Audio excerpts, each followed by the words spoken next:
This is the Steppin Rezar, the art of war. We're there with you next Thursday. Hot like a woman, may I tell you? It's hot. I hear the med people, they must say, we must prepare for 3 to 6 months of them kind of weather. Yeah. Hey, what a thing, 3 to 6 months. Now what, June? Call it June, July, August, September, October. They must say we must prepare for 3 to 6 months of this hot weather. Yeah. Why, may I tell you, GPS I got beard. Yeah, man, GPS I got beard, man. With all them air condition there, we got turn on. And all them fan. People, them, the people them who sell appliances, I got beard with all them fan we got sell. 3 to 6 months. I that them I say, no. What a thing. Yeah, man, may I tell you, say the place really hot. Place really hot. Not a drop up, not even vapor. Not even breeze a blow. To even cool it down a little. You can just imagine them people in a certain parts of the desert in Mali and Morocco and watch a man. And them kind of weather make people get miserable, you know. You think rain make you get miserable? And them kind of weather when you start to sweat. And when you're in a one place where you know, say, you have to stay there because of your workplace. We have to go make use of it. Yeah, man, we have to go make use of it. And now them have all fire all over the place, especially up on my area, you know. In time the place start get dry, you know, and people now forget. People now remember, say, the place dry, them a smoke all them cigarette and just nibble out it, them just dash it. We ask all the people them who smoke cigarette, you know, who live in a bush. Say, what do not chop bush and do not smoke on the cigarette? Make sure you don't out it before you drop it on ground. Because one of the most dangerous things to start fire and spread it all over the place. Cigarette. Africa Day today, them call it African Liberation Day. So them call it, so them not call it so again. But 60 years ago, the OAU was formed. Organization of African Unity. It was founded by Emperor Haile Selassie I and Kwame Nkrumah, with his headquarters in Addis Ababa. This was the time when they wanted all the nations of Africa to come together under one umbrella. Now it's no longer called the OAU, it's called the Africa Union, AU. And sometimes when we look at the Africa Union, them docile, them not doing anything to deal with the problems in Africa. Because most of them is corrupt people who spend them time in Europe, study in Europe, and go back to them country and try to bring European ideas into the African sphere. And then it don't work. But it's still there, the Africa Union. And today is one of them days where them celebrate that day, AU, OAU, from OAU to AU. So, some little things will strike with eye in the news, you know. Jay-Z and Beyonce. Yeah, Jay-Z and Beyonce buy the most expensive house in Malibu. Malibu, there, California. You know why how much house costs? $200 million. $200 million. If you ever see the place, I tell you, when you have money, man. You know, them do that pay rent in New York, that $250,000 a month. If you them rent, now them buy.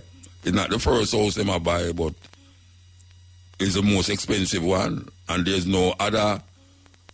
It make them have the most expensive house in California, to be really exact. $200 million. I bet you say them not gonna know a certain part of the house. Yeah, man, because you know sometimes you just come in the living room for watch TV, the bedroom for sleep, and the kitchen for go to your bed. I don't know where you're going to do it. And the toilet, bathroom. I don't know where you're going to do with the other part of the house. It's funny, man. It's funny. So, we have a next thing where the cloning voice scam thing with the AI thing. You know, every week from last week we are talking about from last year we are talking about AI. It's like we are talking about it more and more now because it will get more and more per way. Now, the thing about the AI cloning is this. There are now people now make song in them house and clone a big artist on the song, like Rihanna or Beyonce, any one of them. Them clone the voice and make it sound like it's really the people that are sing the song and it's not you. Which is really a travesty because I hear them all don't know. The scammer them calling the bank with your voice. And people believe says you are called the bank. And them have your bank information and them have the voice to back it up. And then them call it and get out your money out of the bank. When the bank call, the bank verify, say you did call. When you hear from the shout, it's not you did call. It's a clone voice. That is what the artificial intelligence is doing. So I don't know how they're going to work out that when people are clone people's voice and make, for instance, a police, suppose you're wanted by the police. And the man who wanted know how to do these things, this scammer, him just find a voice and put you in the place where the murder or the robbery did go. And then people feel, yeah, you. I know he's the thing, you know. I know he's the thing. It will get worse and worse. When you hear say, I'll Muta on the radio, I know him on the radio. Your man tell you, say, Muta said this and Muta said that, on all the YouTube business there. You hear my voice, somebody just clone my voice and put it on it and say some things where Muta never really say, but you don't know because you hear the voice and say it. That is the way they're going now. If you can't sing, you can become a singer. You just write a song and say, you want to say, such and such artist, Michael Bolton, do over my song, you know. Here you are.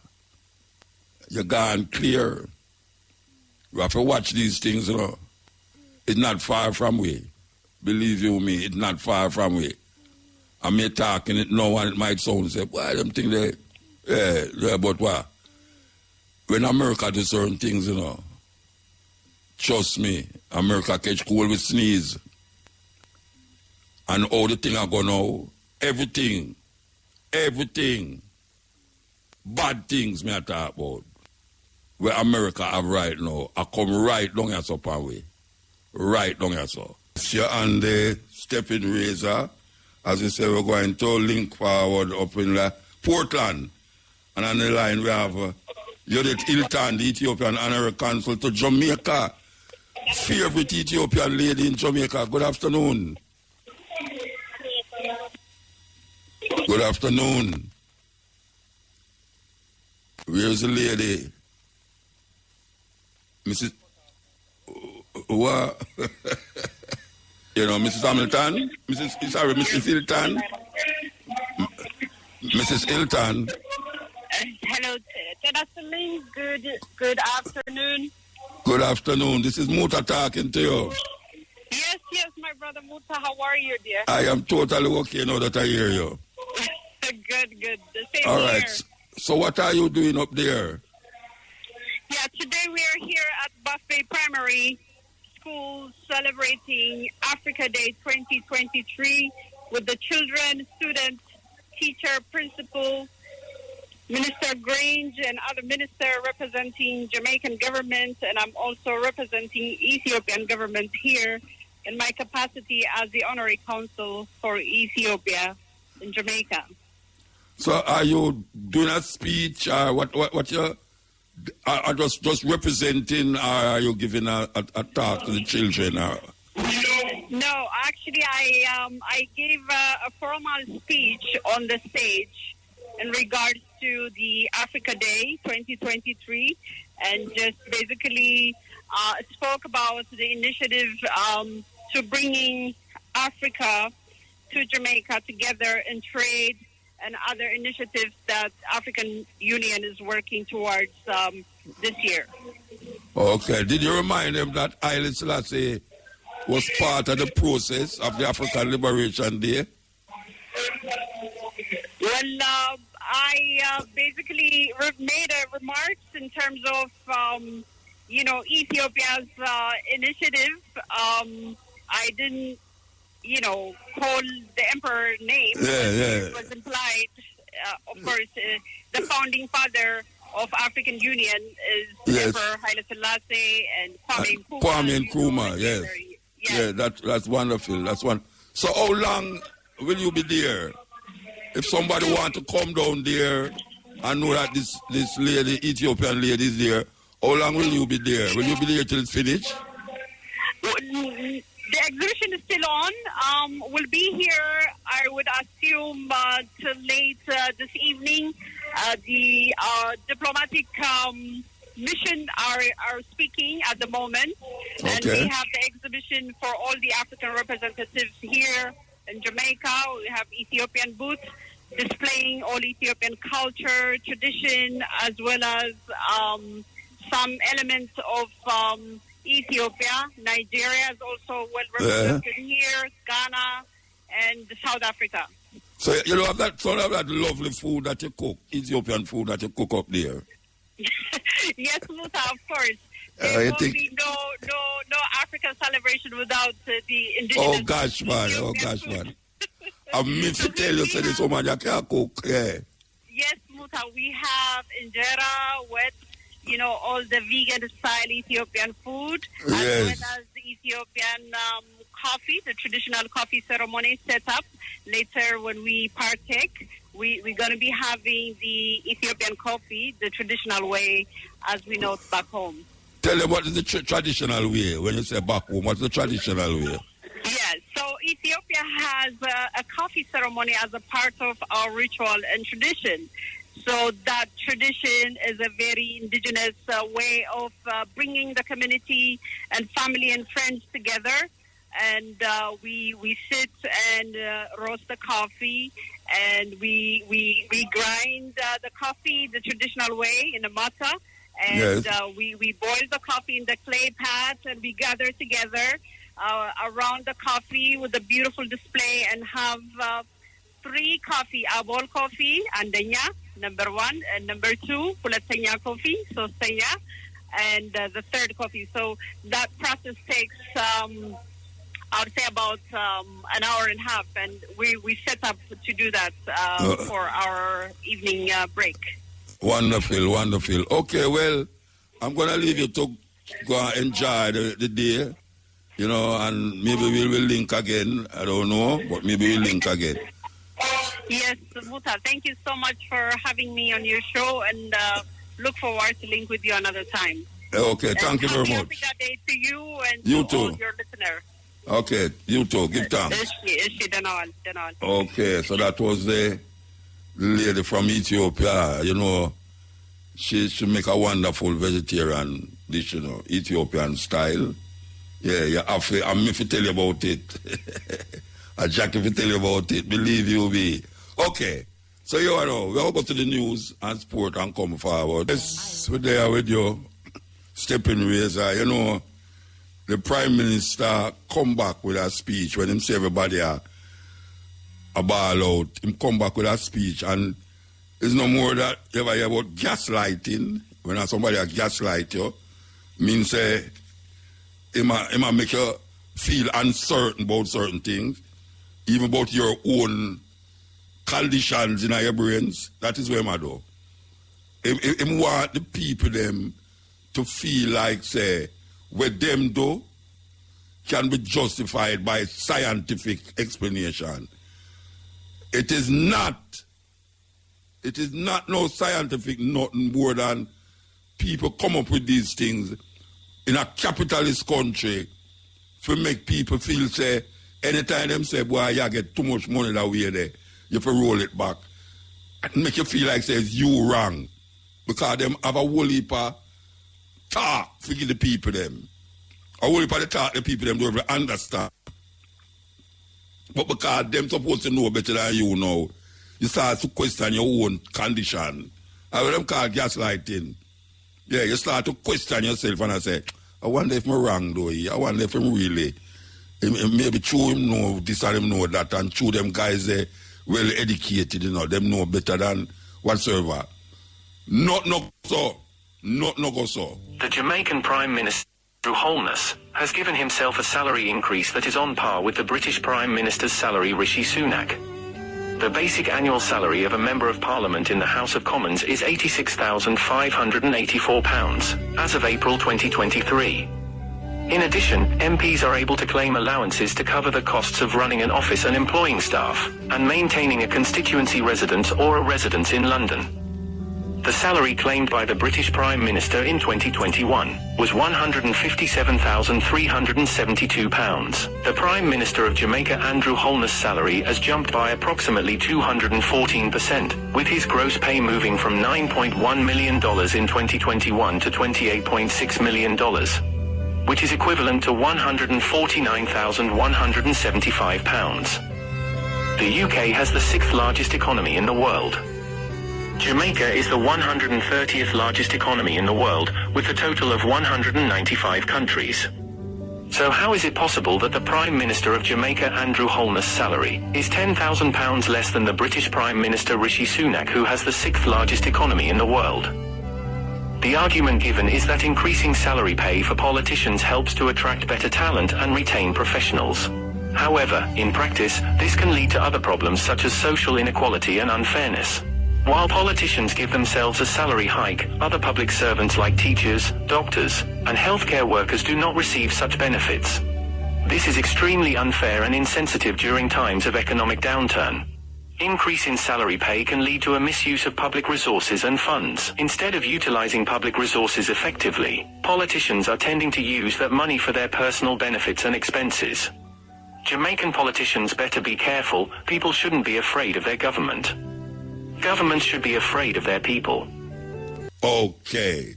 So we're going to stand by for an interview here from the Jamaica Cancer Society, Men's Health Fair. They're having a fair just for men's health. That is something else. Them ready for it? No, them not ready for it. As usual, they're not ready for it. So, Jamaica Cancer Society, Men's Health Fair, and we have on the line Dr. Mary Brown, urologist at the St. Anne's Bay Hospital. Good afternoon. Hi, good afternoon. Thanks for having me. Yeah. You just bland, so thanks for having me bland. You just bland, so no, it's not bland at all.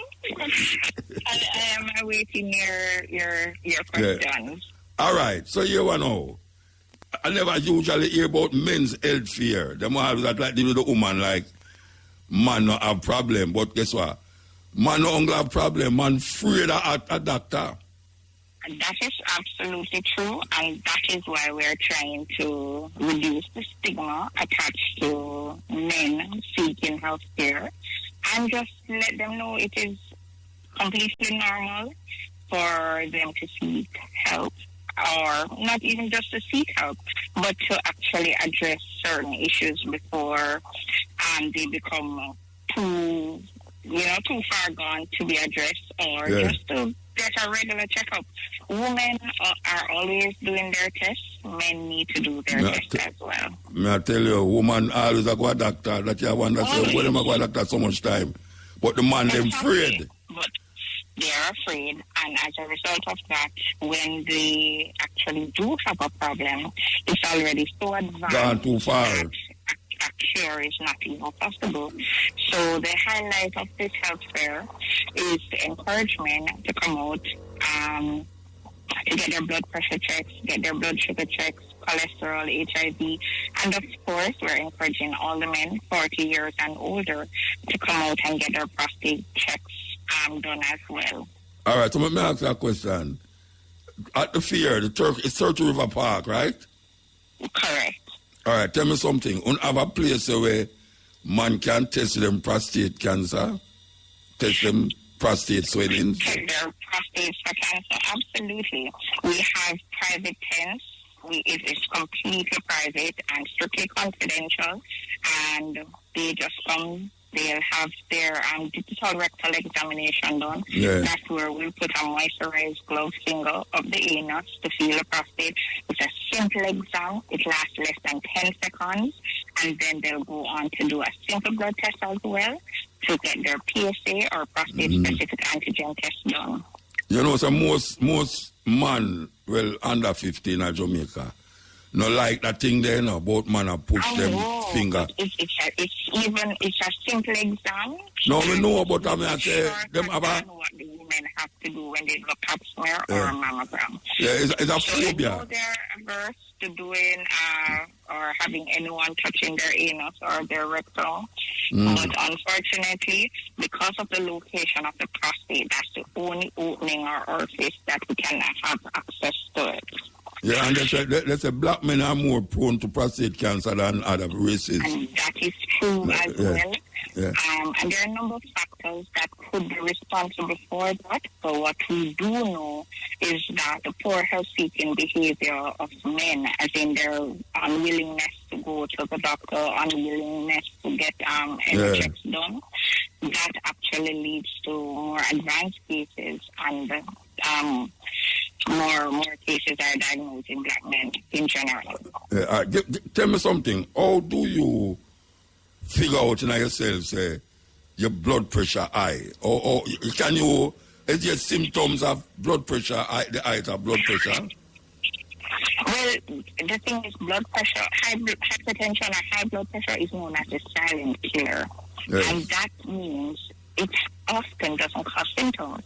So some people may attribute a headache or feeling dizzy or having some visual problems with high blood pressure. And that it means it is extremely high at that time. But you don't want to wait until you start having symptoms in order to check the blood pressure. You want to check it before to make sure that even if it is marginally elevated, at that time you can actually put things in place and not necessarily starting with medication, but start with dieting and exercise and health as well. Because when it gets extremely high, then definitely you have to be on medication at that point in time. And that is why we're having the men's health fair to bring all these issues to light. And I'm a urologist, so my main focus is on prostate cancer because we have a high incidence of prostate cancer in Jamaica. And we want our men to recognize that this is a real issue and that they will come out and get themselves tested. It is a real... I would really add something here and suggest something to men over 40 and my age group is that they should actually get a blood pressure machine to test them own blood pressure regular. What's about that? And that can happen as well. But what? Sorry? But what? No, that can happen as well. Yeah, I think say men over my 40 and over should actually have a blood pressure machine at them yard that them can test it either every morning or when them kind of feel away, that them know so them blood pressure. It's supposed to be 110 over 80, right? I agree with you. In terms of having a blood pressure machine at home, but I don't only want them to test it when they feel some sort of way. Yeah, test it every morning. Things like just checking it right. Just do a regular check. And also for the blood sugar as well. And just do regular checks. Yeah, what is the number should be on the machine when it is a normal blood pressure? I'm told that's 120 over 80. 120 over 80, but the internal medicine doctors, they have different readings for age groups. So it's best to check with them as well, or even at the clinics. And on that day, we'll have general practitioners on board as well, not just a specialist like myself, but we'll have general practitioners who will actually assess each person's blood pressure, blood sugar, and cholesterol levels as well, to give them an idea what their normal blood pressure should be. Yes, and I know that from observing and thing, I know that you have blood pressure machine that actually tell you if you're normal. If it's normal. Yeah, it actually talks to you. There are certain parameters that you would have to put in to determine, if it's normal for that person. You mean the machine don't, when you hear the machine tell you it's not it will reliable? Just like a generic reading. Say, for example, with us and prostate cancer, the lab will give us a reading for a normal PSA of 0 to 4. Yeah. But a 40-year-old man with a PSA of 2 is not the same as a 60-year-old man with a PSA of 2. Both would be normal by the blood values, but based on their age, then that would be different. So which one is more detrimental? In terms of? In terms of the age. Because you said the age, even though they might register the same thing, but there's something... Right, so a younger man with a higher PSA level is significant, has more significance, than an older man with the same PSA. So an 80-year-old man with a PSA of 2, I'm not worried. If I see a 40-year-old man with a PSA of 2, then I'm concerned. You start to worry. Okay, well, that's very interesting. And this is happening Sunday, you say, May the 28th? Well, you never say what I am saying. Sunday, May 28th at Turtle River Park, and we will be there from 9 to 5. And we'll be doing blood pressure, blood sugar tests, cholesterol tests, and prostate tests as well from men. Okay, well... So this is not a woman's health fair, it's a man's health fair. Yes. So we're asking the men to come out. Men can accompany the men, but we'll not be doing any female checks on that day. Okay. This is about the men. Thank you very much, Marie Brown. And I hope the men them is listening in Ocho and surrounding areas. And it's free, right? Them don't have to pay nothing. It is free. Thanks to our sponsors, we have about 20-something sponsors, including RFM. You guys have really been a support system for us since we started last year.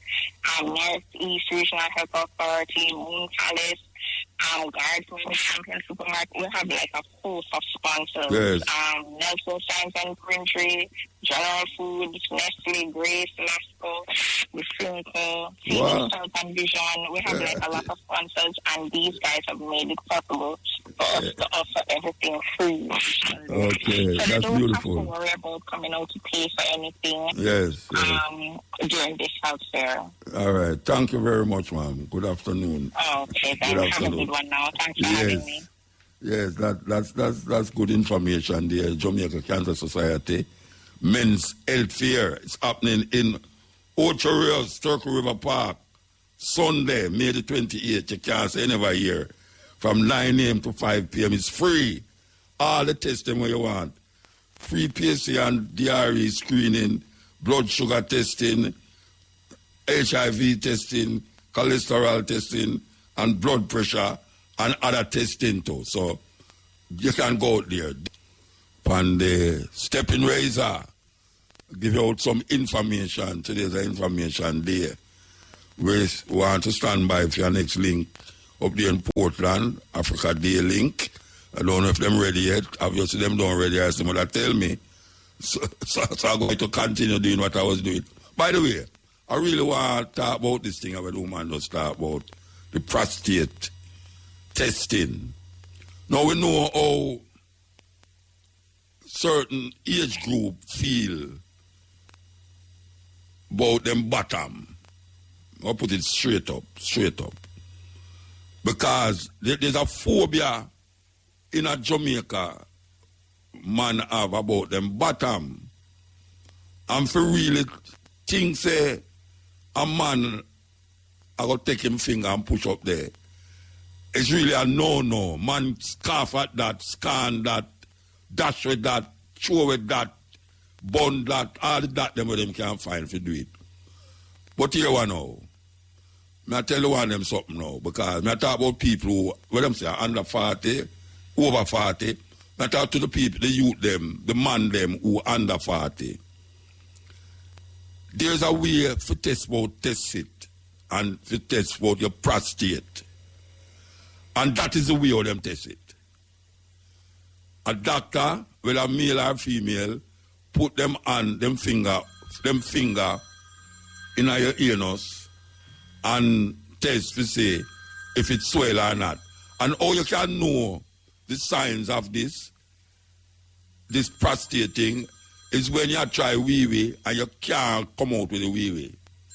It burns you terribly. When you try wee-wee, you can't come out. So, from you realize you try wee-wee and can't wee-wee, you have to go to the doctor. Because you can't figure it out yourself. And if you figure it out, you still have to go find out something else. So you can have swollen prostate, and you can have prostate cancer. And swollen prostate is the first sign leading up to prostate cancer. And if you have a way where you have tried pee-pee and you can't pee-pee, you're in problem. Now, if you make your phobia overcome you and say you're not going to doctor, you're going to dead. Yeah, you're going to dead. See, I will come forward to it, but we have the link up here with Africa Day Link, so we could link up with Africa Day Link. Good afternoon. Good afternoon. I'm not hearing. You're not hearing? No. What's that? Who we talking to? I'm not hearing you. You not hear me? I hear you. You not hear me? Eh? Yes, I'm here. You hear me now? Yes, I'm hearing you now, yes. Who am I speaking to? Lalita Davis Native, Chair National Council and Reparation. Okay, Lalita. Okay, how you do, ma'am? I'm good. And what about you? I am totally okay. All right. So we know that a lot of ones is represented up there. What is your function there? Representing the reparation committee. What is your function? So basically, we are spearheading the event alongside with the Ministry of Education, and of course, we follow the Ministry of Culture, Gender, Entertainment and Sport. The objective is part of our sensitization regarding Africans. We are Africans as Jamaicans. So that's part of it, sensitizing Jamaicans. In fact, we started last year, and what we want to do is to ensure that every May the 25th, Africa Day, that this day is celebrated not just in school, but right across Jamaica. Okay. Part of creating that link between Africa and Jamaica, and in terms of developing our own sense of self and our own sense of identity as Africans. So what you do in celebrating it? What is it? How you celebrate it? Or you intend to celebrate it? So basically what we have had here, we have Ethiopia represented, we have South Africa, we have Nigeria, we have Ghana. And we do have the representatives from those countries here as well. We have booths here that display the different types of African culture, African food, African dress. Later after this, we're going to be having a fashion show. So we're having a lot of the African retention, cultural expression. Yes. Being performed by our own children. Okay, when you say African retentions, you're talking about Mayalism, Pocomania, Obia. What you talking about? Right, Charleston Maroon, Morton Maroon, that here. So that's what we're talking about. Okay. So it's a part of the intergenerational and transmission of culture throughout our generation. All right. As a part of the reparation committee, and is the Minister of Education up there? Yes, Ministry of Education is our partner, actually. All right. Here as well. I think as part of the Africa Day thing, they would try to facilitate the movement of African education in the schools, which would make it more easier. Not just African Day, but African education, to teach Africans in Jamaica about the Africans in history and the present. Yeah. So right now we have a program that we are developing with the Ministry of Education. And the idea really is to reteach our children about themselves. And part of that reteaching includes teaching us that our past is a glorious past. Our past did not begin with the enslavement of our people or the traffic of our people across the Atlantic, the Caribbean, America. So that's what we want to do. We are developing a program that will begin from kindergarten, because we believe that our children must unlearn, and our adults too, but children are important because they will pass on the message to us. Yes. At the start now. In the next 50, 60 years, we should have a different generation of children. And you intend to introduce that in the schools when? When you want to in that in the school? Now, repeat that, Muta. When are you going to introduce that into the schools? Okay, so basically, what we are doing is that we are using all subject areas, literally. So whether it is literature, so it's not about history.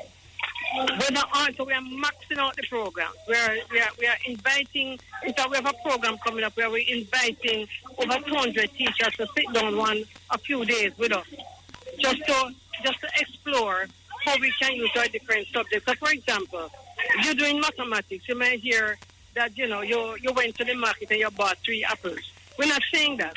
We are saying 50 people left the continent in when? And how many reached back in the Caribbean? How many died on the way? In other words, those are your basic mathematical concepts. So what we're saying is that it doesn't matter what you teach. We're not asking teachers to be historians. We're saying we'll provide you with the information. The ministry can incorporate it in the syllabus later on, but we believe that once we provide the tools and we get the teachers on board, we'll be on a good path.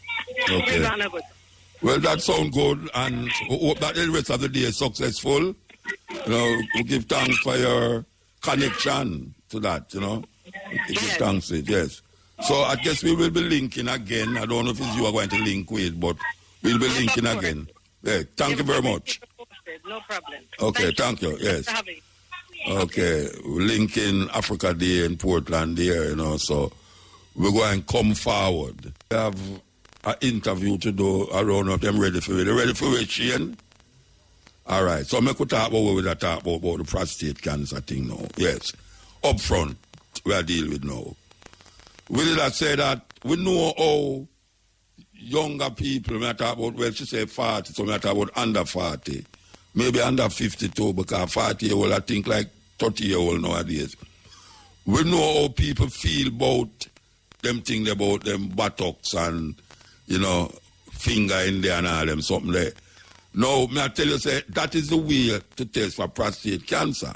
And prostate cancer is one of the things them that kill black man more than any other thing. Prostate cancer. So, it is incumbent on you when you don't have to wait till you start feel certain way, because maybe when you start to feel it, it gone too bad.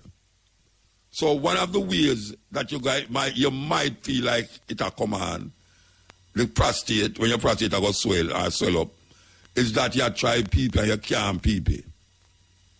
You can't peep it, and when it start to come out, it will burn you. And if that start happen to you, go to see a doctor. Don't make nobody tell you no foolishness. Go see a doctor. And the way them going to test is the same way we may talk about. Them going to put them on them finger in your earnose to test if it swell. So why you know say this is something that you must do to save your life or to reach 50. Yes, or past 50. You understand? So when I come back to that, you can't say I never warn you, I never tell you. And this is how it is done, and this is what we're going to stand by. Okay, so we have on the line here Opal Palmer Adisa. And while I tell you don't know who Opal Palmer Adisa is, but she is a star. Well, she's a novelist, a poet.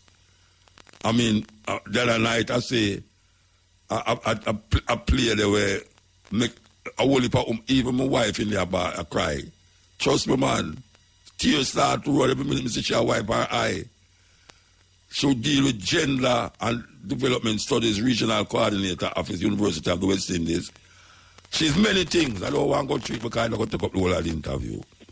Good afternoon, Opal. Good afternoon, Muta. Thank you so much, man. Thank you for coming through to the Sea Bathroom Graffiti Queen. No, look here. You see, from I come out of that place, I say, I have to talk to Opal on the radio about this thing, because it's so heart-wrenching and piercing that there's no way somebody can come out of that theater there and not feel a sense of, you know, what can I do? How can I help? You know them way there. All right. You write this play, right? Yes. I am going to assume that because you are so affiliated with the university, the bathroom them where you're looking at, I'm going to say toilet, because not bathroom you're going at.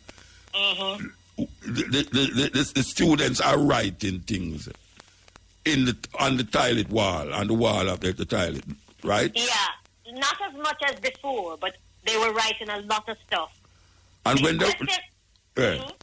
speak. Yeah, and so, you know, I was really surprised because, you know, we assume that students at a university level, they have a certain understanding or that they have somebody to talk to.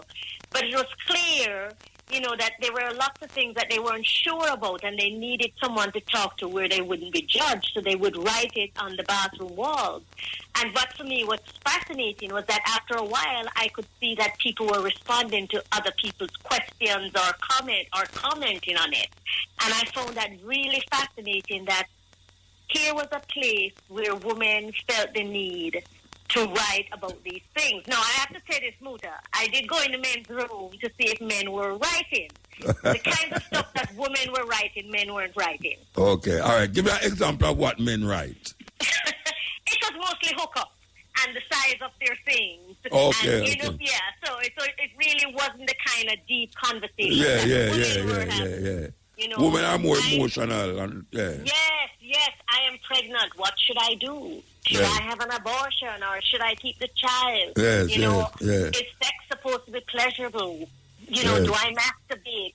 I mean, all kinds of questions. And then a lot of issues about being abused, you know, from they were children and that was coming up for them because they were having relationships with men or whatever. The abuse that they had suppressed as children were coming up. So there was a lot of things about abuse, you know. So tell me something. When they write it on the wall, is there somebody you can specify, say, come into the bathroom, read these things, and then write them answer to those things, or is just nonchalant, people just come in and write something? I think it's random. It's random. Yeah, but I do think, so most of this happened when I was teaching at UC Berkeley in California, right? Most of the writings. Although a colleague of mine, when I was working on the project, she said there was also a lot of writings in Puerto Rico. And when I went to Puerto Rico and did a presentation, I did go to the restrooms there because they did give me a tour and stuff. But what I'm saying is that after a while, you could see that there was some of the same set of people who were writing different questions and responding. So there was definitely a dialogue that was being established between a certain set of writers, whomever those were. And I never knew quite who they were. Yes. And you find that the problems, you mentioned 2 countries a while ago, and I'm going to include Jamaica. You find that the gender issues are similar, the same, in right across the board? Yeah, man, because listen, on college campus, girls and boys are on their own for the first time, and they're exploring, and they're trying to find out who they are and what they are, and, you know, having sex and not using protection or remembering childhood abuse that is now impacting them, or, you know, on the campuses, rape happens, you know, and so they're responding to that. So what happened is that these things are happening, even though they're counselors, they're never enough, and many students don't necessarily feel safe enough to go and expose themselves to a counselor, so they write it on the walls in the hope that somebody will respond and they will get the kind of response that is important to them, that has impact on what it is they need to do, what decision they feel they need to make. Yeah, we are on the Steppin Rezar. We're talking to Opal Palmer.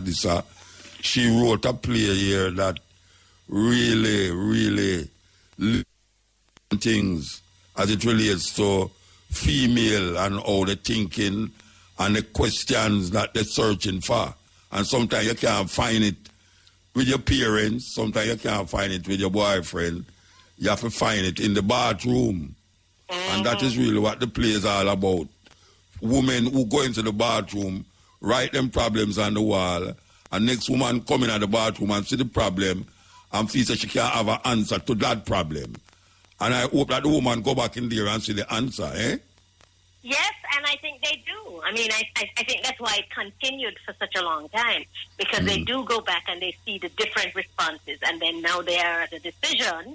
You know, somebody might say, yes, have the abortion, and another person says, no, don't have the abortion. Like the play says. The play doesn't say, do this or do that. Or don't do it, yes. Right, it gives you the option that... balance. Yeah, balance. Balance it. All right. So writing a play, I know it's what you call it now, adult-only play. But somehow I feel, say, when you say adult-only, what age you talk about most come see it? Well, I would say 16, you know, because that's the age of consent. And although we have a lot of girls, I would actually like to do this play for the young girls who are, you know, we have young girls, and I've worked with them who are as young as 12 who are having children. Right? And I think this might be a play that they need to see, even though some of the language is, you know, adult language. But even though they're children, they're performing adult functions that they're having babies. Yeah, so them can deal with adult language if them do adult things. Exactly. Yeah. But, you know, I would say this play is safely for, you know, anyone 16 and above. And partly why I've put that age is because it is very painful. You know, when you hear the young girl talk about being sexually abused by her uncle, you know, and no one is listening to her, which happens so often to so many girls. In Jamaica, Yeah, not only in Jamaica. You know, I know we're here, and so we think it only happens here. No, I don't think it's only here, no, but truly at Jamaica, we just deal with that Jamaican situation. And it is very prevalent in Jamaica.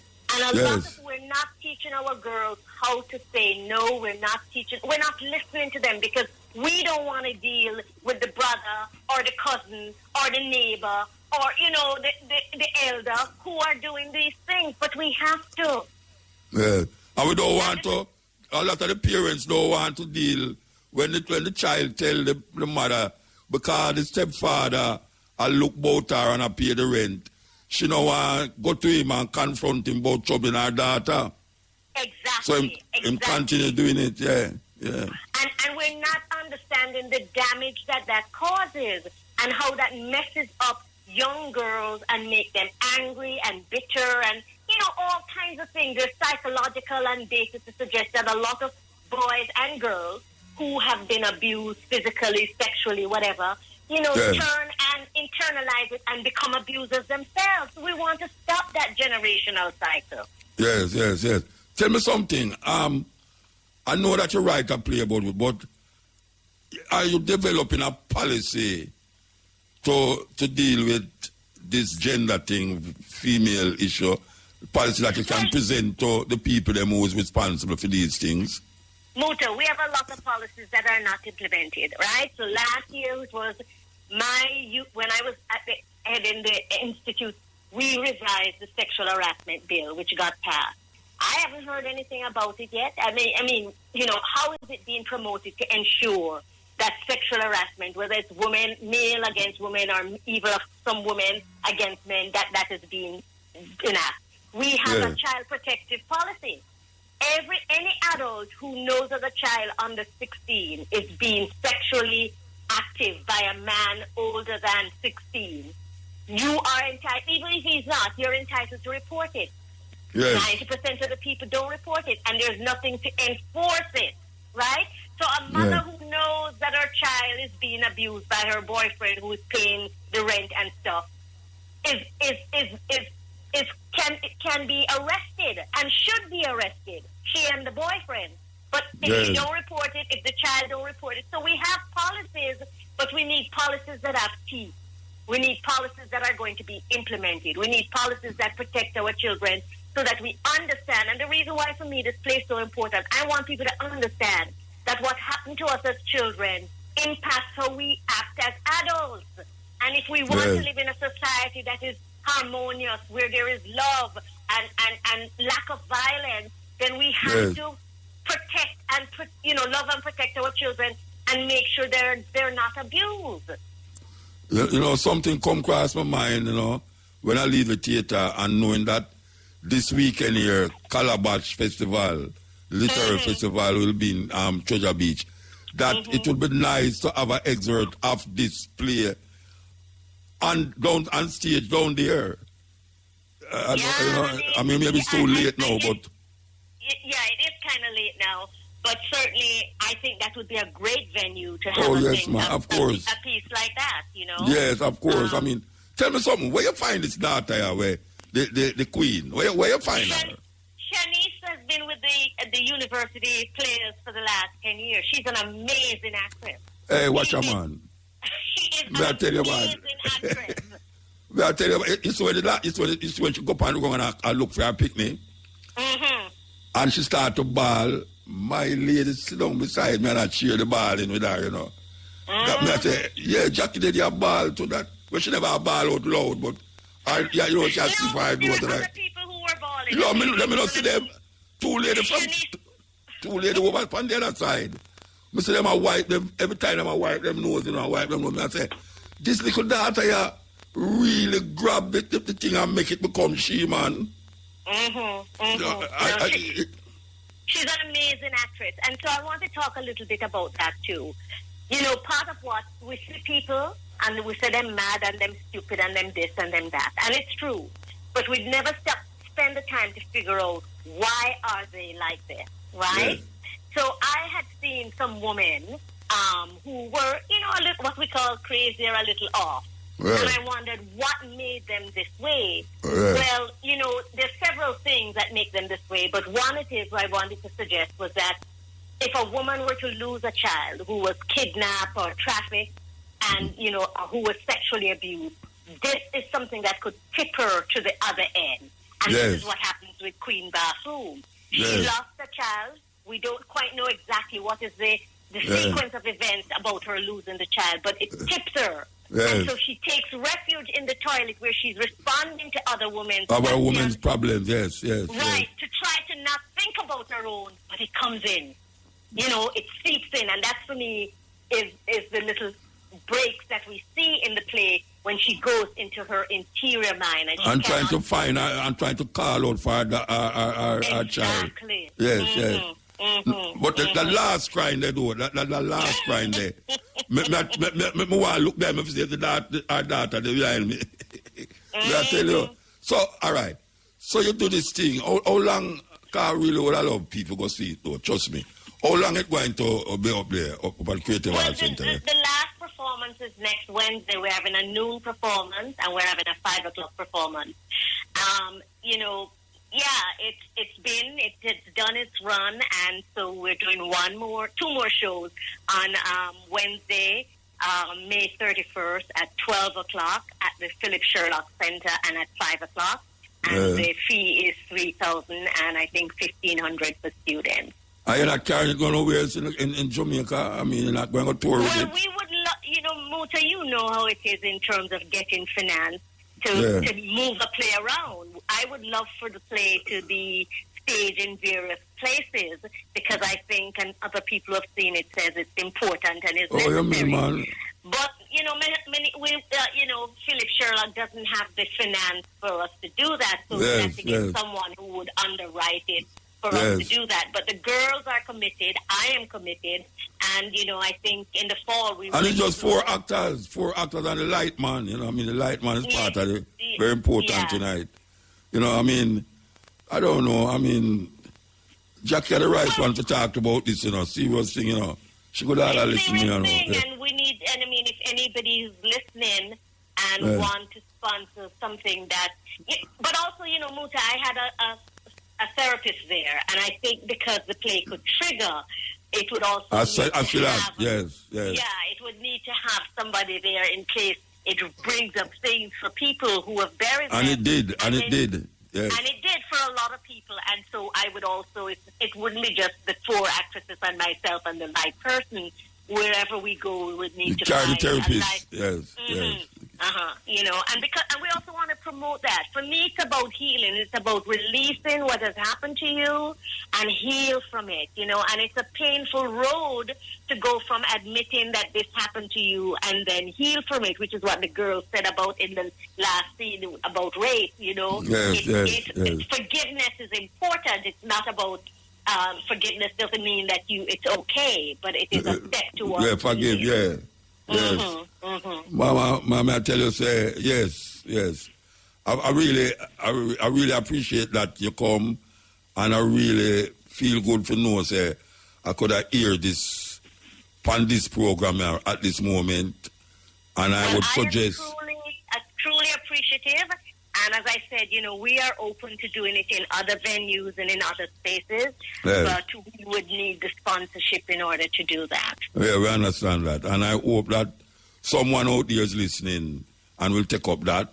And I'm also telling the females and the males to go up to the Philip Sherlock Center on Wednesday at noon yes. or at 5 o'clock to see the last two showings. Oh, so you're not having none this weekend here? No, we're not, because we didn't want to clash with Calabash. Okay, that's why I said it should have gone on a Calabash. It should have been on a Calabash. How long it is again? About 2 hours? It's about 2 hours, but we don't have to do the entire play. No, definitely not. Yeah, of course, that's what I was thinking. Yeah, we can definitely do excerpts from it. Yeah, all right, give thanks. Just continue work. Give thanks. Yes. Give thanks. All right, yeah, man, give thanks. All right, peace. Bye-bye. Okay, that was Opal Palmer Disa, and she's a former university director of the Institute for Gender and Development Studies Regional Coordinating Office, University of the West Indies, Mona Campus. She's other things too. Yes. All right, so here's some statistics here. The UK Prime Minister's salary, US, 160,000, UK. The UK population is 60 million. Cost per citizen, 3 cents. So it costs the citizens 3 cents for pay the UK Prime Minister. The US President's salary is 400,000. The population of the US is 340 million. Cost per citizen, 11 cents. Canada Prime Minister's salary is 265,000 US. Canada population is 38 million. Cost per citizen, 7 cents.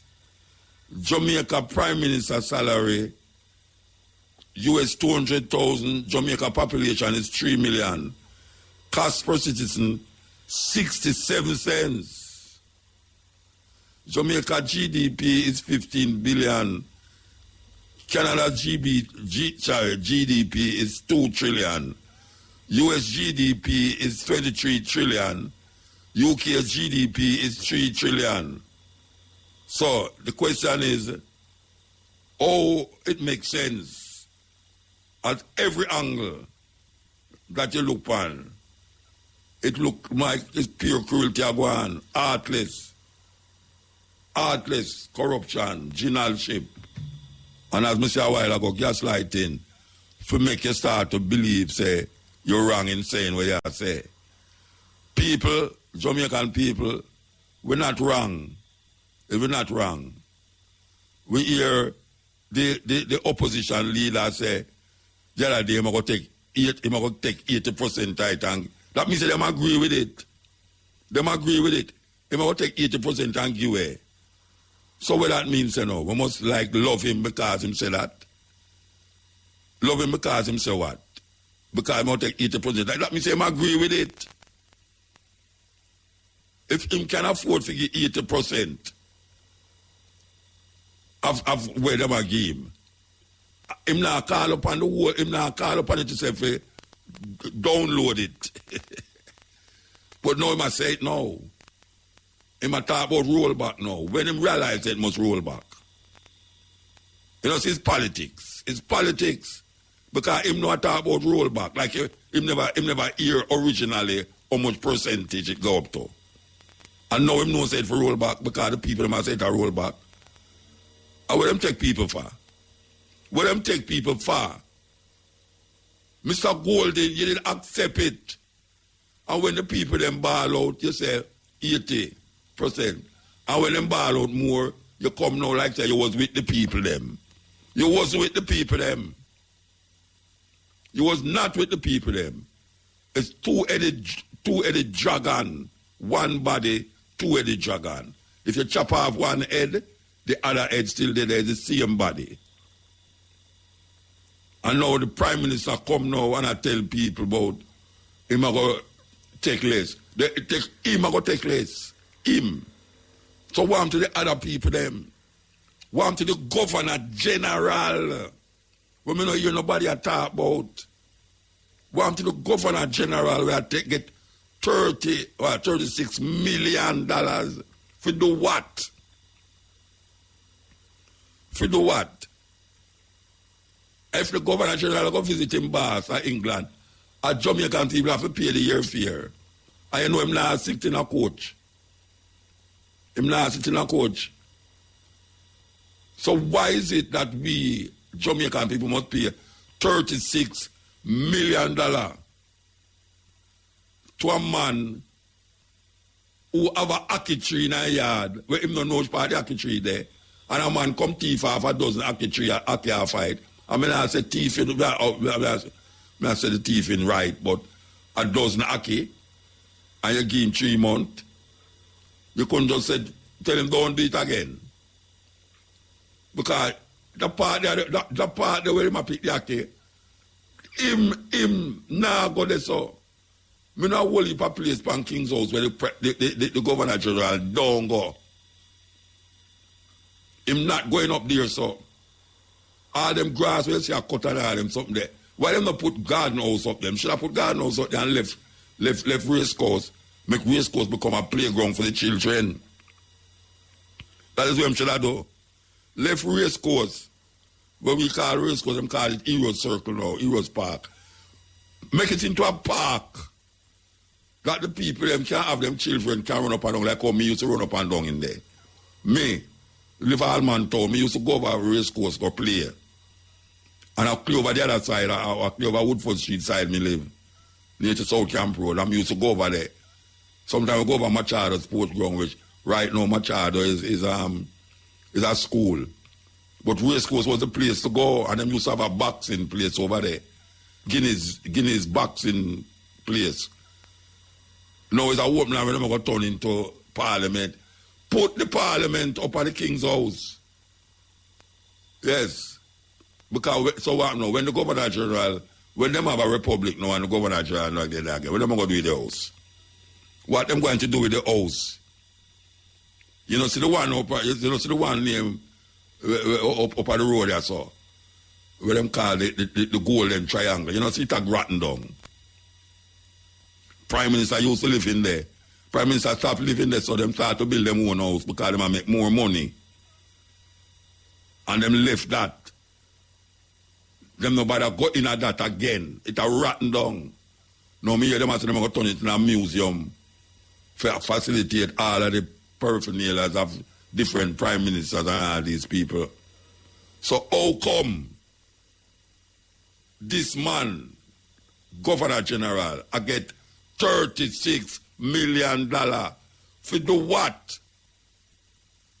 What him getting that for do? Sign paper, go to places, go shake people and kiss the pretty girls and pan them jaw.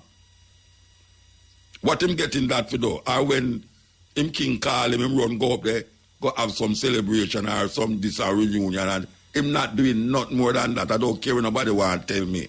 Nobody not making me feel like say me talk I faluted and no go so. No Jamaican. I mean no whole heap of Jamaican. No Jamaican believes say it is fair that the Governor General must get $36 million for him pay. No Jamaican when me buck up on. I'm talking to no Jamaican since that time until now.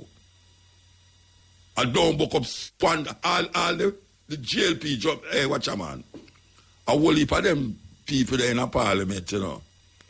Them not really agree with the 300% and 200% thing, you know. But it's true, it affect them, meaning, you know, them all get something out of it. Them not lick against it, you know, as how them should.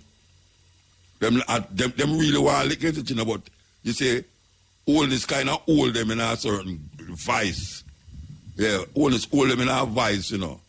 But some of them really not agree with it because you can't tell me, say, Whole heap of them not 60 man have no conscience, Rasta. 60 people in our place now have no conscience to say the people them are going to bawl out and cry out about it. And we must just take it so and just say, well, and then them company it with him friend, Smile, Nigel Bridget there. The Nigel Bridget there no easy, you know, Rasta. You talk about gaslighting, and him know for gaslight people. Because when him start to show up figures and talk about the history of when it should have happened and when it never happened, and then you hear JLP FM agree with them for a certain level, and I talk about it's a bold move by the government, because government should have been doing this for years ago. If government did not do this for years ago, it would be all right. It wouldn't be all right, because people are ball. Remember, so them do it a trial already and people ball out. And when I ask the man, they must get good pay, you know. When I ask them not to get good pay. But what them I do for get good pay, man I talk about, boy, I must forgive me, him name there, him resign, him name resign, I say, boy, I show a man don't know when him going to film community, how much things him have to do. A man come to him and say, boy, you want to pick me one go to school, and him have to have money to give them. So them want more money as parliamentarian when them going to them, well, it's at that parliamentarian that they have to do, figure out handout to citizens. Then I say, I vote grabbing that. I vote grabbing that. Because every time you go into the community and somebody come to you and say, well, Mr. T, you want to see me glad me see you, know, sir. But me supposed to go take out a fridge, you know, and me really not have the whole of the money if you pay down upon the fridge, you know, sir. You can't help me, sir. And you start to tell them, say, so much for the fridge, and you give them my money. And when you go back there, you realize it's an ice box them have. And no fridge, it's an ice box. What kind of politician we have in Jamaica? What kind of politician we have in Jamaica? So when the people them ball out, when the artists them shout out, when the teachers them ball out, and all of the people them who are ball out about it, who don't want to make the people them feel say, them don't know what a clock a tick. You know? Because them work it out scientifically. What the hell scientifically have to do with how me feel and how the people them feel and what the people them know in them gut that it's not right. Me have some people are ball out where me never hear ball out yet. Mr. Mahfoud, me hear Mahfoud a ball out. Me hear some preacher a ball out and they must roll it back. Them man they never usually ball out, you know. So whether them a ball out because it a bad for them or ball out because them really say it unfair, them a ball out. It's like the country united. We want to thank Andrew Holness for unite the country. Because right now, the country united in this thing here. They must not put the increase which part them get it. They mustn't do it. And we don't want the people them come and fight like say a 9-day wonder business. And when we talk about him now go take it. All of them must take it. All of them must take it. And we not lift out the Governor General neither. The Governor General don't have no use for 36 million a year. Him not spend that. He might left that same family 2-3 generations down the line. This is the Steppin Rezar, the art of war. Last night, we play a little tribute to Tina Turner. And we didn't really tune no one broke the rules. We don't love broke rules still. We try to find a tune to play with Tina though. We would have more fit with the in line with IRFM. And we find one, and it's a very popular one. Because it have a reggae riff in it where undoubtedly reggae. Not much, but the riff had reggae in there. So, our tribute to Tina Turner is with this song here. And, you know, Tina Turner is a rock and roll artist. A black woman, a rock and roll artist is a big thing that, you know. Yeah, because usually a man, a rock and roll artist, you understand? But when you hear a woman, she says a woman is a rock and roll artist. Trust me, it's the most energetic woman you'll see on stage. Tina Turner, dead in a Switzerland, where she moved from America go live. So we want to play this tune by Tina Turner, as we say. For those of you who know the reggae riff, you will know there's a reggae riff in there. You have to do with it. That's what she asked the question after she gets so much beat up from a man who so close to her. As a matter of fact, I bust her in a hike. Beat her. And it's when she leave him, she really find herself. Yes, she'd have to left him to find herself. Sweet. Yeah, man. Tina Turner. Energetic. Gone. Yes, gone. So, yeah, man. We do that work, so we continue. Smith no come from Africa, as usual. So, we're going to start with the male names. Abdo. A-B-D-U. Abdo means worshipper of God. Abuchi, A-B-U-C-H-I, Abuchi. Abuchi means power and strength. Akashi, A-K-A-C-H-I, Akashi, means the hand of God. Adisa, A-D-I-S-A, Adisa means clear spoken person. So that's Abdu, A-B-D-U, worship of God. Abuchi, A-B-U-C-H-I, power and strength. Akashi, A-K-A-C-H-I, the hand of God. And Adisa, A-D-I-S-A, Adisa means clear spoken person. Female names, Abiba, A-B-E-B-A, Abiba means flower. Absco, A-B-S-C-O, Absco means one with an inventive mind. What a name that, one with an inventive mind. Afia, A-F-I-Y-A, Afia means health. Adama, A-D-A-M-M-A, Adama means child of beauty. So that's Abiba, A-B-E-B-A, means flower. Absco, A-B-S-C-O, Absco means one with an inventive mind. Afia, A-F-I-Y-A, Afia means health. Tell them for themselves, dear Morris. Okay. This weekend is Calabash Literary Festival. You know, it kind of ease up through the COVID, but it's back with a bang. Treasure Beach come alive.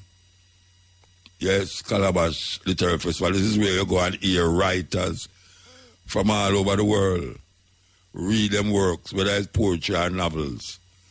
Very interesting thing to be happening in Jamaica. I think it's the largest one in the Caribbean. But it is always good to go and sit and hear and listen. Yeah, man, different from the other things them that we used to. So I hope we can make it. We recommend it. Cutting Edge, Steppin, Rezar recommend it. If you're sleeping and slumbering, man, be conscious of what is going on around you and in you. We can't just frivolously just move so, like zombies. The lead go and say, go so. No, you have to wake up, man. Educate yourself. And know yourself, understand yourself. Because right now is a time of energy.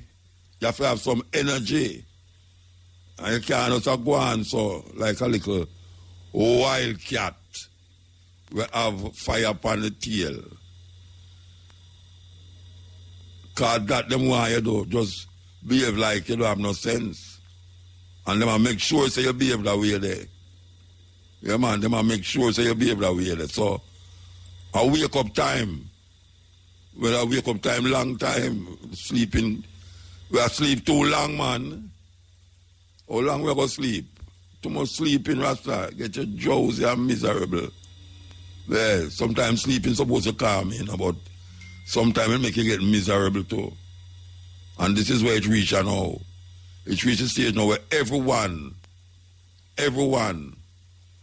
have to look upon the situation and learn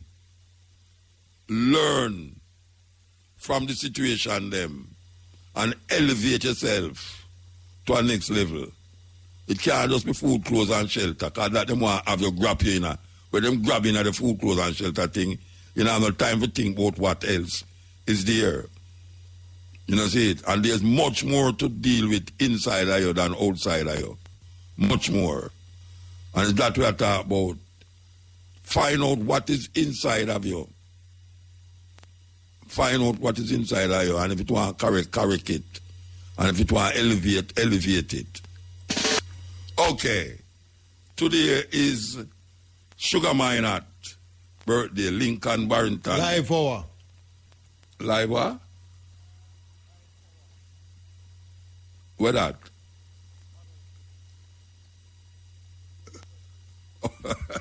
They still have that. I don't know which one that there. Wow. All right. Man, I remind me about something I don't remember about.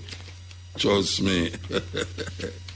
Can't find I don't have them pay for you at all. All right. Anyway, me could go and talk about it. We are talking about Sugar Minot.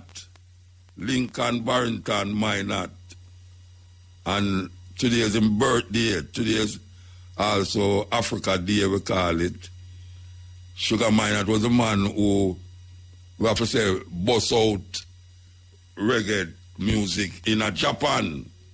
Not only that, he was a dancehall artist. Not in the sense of what we now say is dancehall, but in terms of the kind of music when sing was presented in the dancehall space, meaning say the place was known as dancehall. So him come now and him do the music to the point where him was well accepted and appreciated in the dancehall, and him bust out enough man to our until he says enough man him bust out. So we'll spend the rest of the time a feature Sugar Minot